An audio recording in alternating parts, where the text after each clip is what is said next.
Strategy of History by Lawrence Friedman, published by Oxford Press, 2013.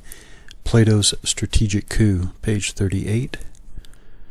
Under the origins of strategy in the Greeks, by the end of the century, Athens was diminished and entering a period of political turbulence, during which it was brutally run for a while by Spartan sympathizers.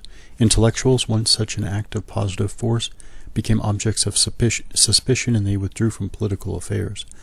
One figure became cast in the role of a martyr for philosophy. Socrates had said positive things about Sparta and negative things about democracy, took a constantly critical attitude, and was considered to look and act strangely. He was sentenced to death in 399 BCE for corrupting the young.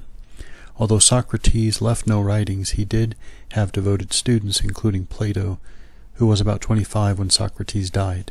Plato created an idealized version of his teacher, developing his own philosophy by recording many of Socrates' supposed conversations. Plato left a rich series of dialogues on an extraordinary range of issues, but no definitive and systematic account of his views.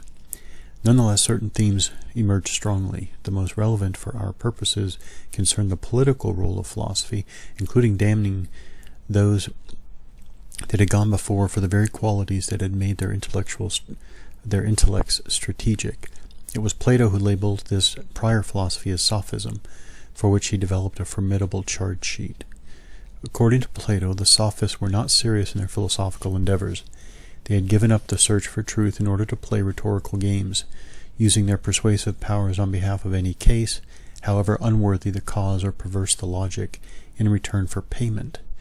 Based largely on his own testimony, Plato bequeathed an enduring and demeaning image of the sophists as the spin-doctors of their day, rhetorical strategists, relativist in their morality, disinterested in truth, suggesting that all that really mattered was power.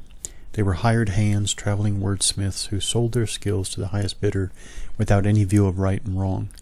They displayed an appalling capacity to defeat a just argument by an unjust one, and so used their cleverness to confuse ordinary people. An art put up for sale lost its worth. By serving a variety of masters, the sophists lacked a moral core and encouraged forms of competitive demagogy. The demands of conscience and sense of collective responsibility, shared values, and respect for tradition were all put at risk by their relentless skepticism, disdain for the gods, and promotion of self-interest. Tricks with language allowed the foolish and ignorant to appear wise and knowledgeable. For Plato, virtues were universal and timeless, and it was only through philosophy that they could be described and defined. This charge sheet has now been discredited. The sophists were not a coherent group, and their views were complex and varied. It was not a collective name they chose for themselves, and it only acquired a pejorative connotation because of Plato.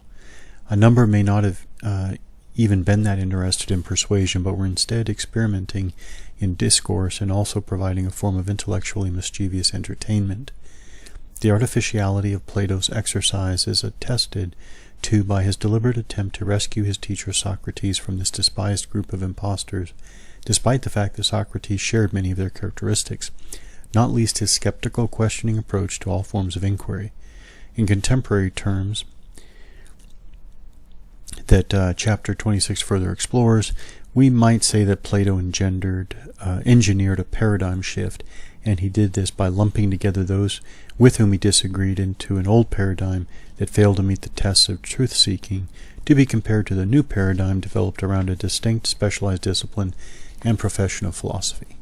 To use another contemporary term, he framed the issue as being a choice between the ethical search for the truth on the one hand and the expedient construction of persuasive arguments as a form of trade on the other. Pericles saw intellectual cultivation as something to which all Athenians aspired. Plato saw philosophy as an exclusive vocation with pure objectives. Plato believed that true philosophers would be so special that they should be rulers. They would not be because they were skilled in argument and could get people to support their preferred course of action, for Plato did not believe in democracy. It was because they could acquire the highest form of knowledge, grasping with clarity and certainty the essential quality of goodness, which they then could employ to watch over and care for the citizenry. Plato was no enthusiast for intellectual pluralism or the complex interaction of ideas and action that characterized a vibrant political system. The rulers must have supreme power to decide what was wise and just. This vision has had an occasional appeal to would-be philosopher kings and has been identified as a source of totalitarianism. Apparently, contradicting his insistence on truth as the highest goal was his advocacy of a foundational myth, a noble lie, that would keep the people content in their roles. The advocate was Socrates. Quote, "We want one single grand lie which will be believed by everybody, including the rulers, ideally, but failing that, the rest of society." End quote.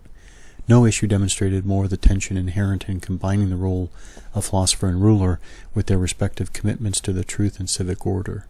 Plato seems to have reconciled the two by a notion of truth that was not merely empirical but also moral, in insight into the higher virtues.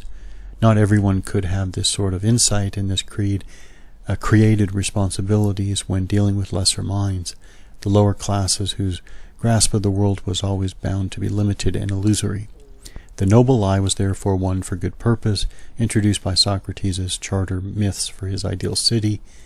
These must be lies that produce harmony and well-being, compared to those of Homer, for example, whose fictions were all about killing and disputes. The noble lie was a white lie on a grand scale.